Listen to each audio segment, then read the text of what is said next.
రాష్ట్రంలో అరాచకాలు సృష్టించిన జగన్ను ప్రజలు క్షమించరని టీడీపీ అధినేత చంద్రబాబు ధ్వజమెత్తారు.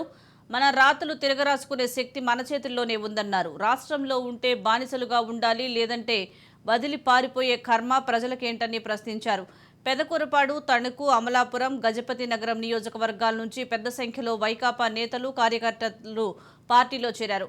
చంద్రబాబు వారికి పార్టీ కండువా కప్పి సాదరంగా ఆహ్వానించారు. ఈ సందర్భంగా జగన్ సినిమా అయిపోయిందని జగన్కు కూడా అర్థమైందన్నారు. అందుకే వైసీపీ నుంచి రాజకీయ వలసలు ప్రారంభమయ్యాయన్నారు.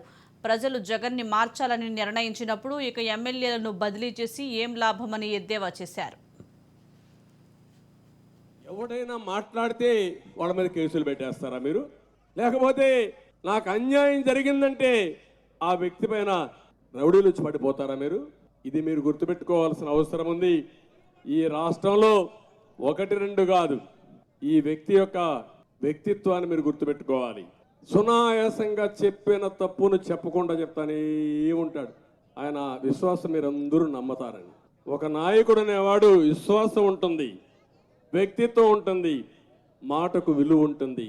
మాటకు విలువ లేని వ్యక్తి ఈ జగన్మోహన్ రెడ్డి అని చెప్పి కూడా నేను మీకు తెలియజేస్తున్నా. ఆ మధ్య అన్నాడు, మళ్ళా మద్యపాన నిషేధం పెడతా, పెట్టిన తర్వాతనే మీ ఓటు అడగతా, ఒకవేళ పెట్టకపోతే మీరు ఓటే వేయద్దు అన్నాడు.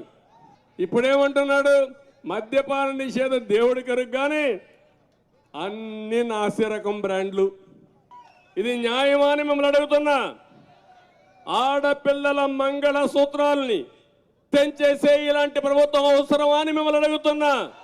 నా పోరాటం వ్యక్తులపైన కాదు, సమస్యలపైన నా పోరాటం.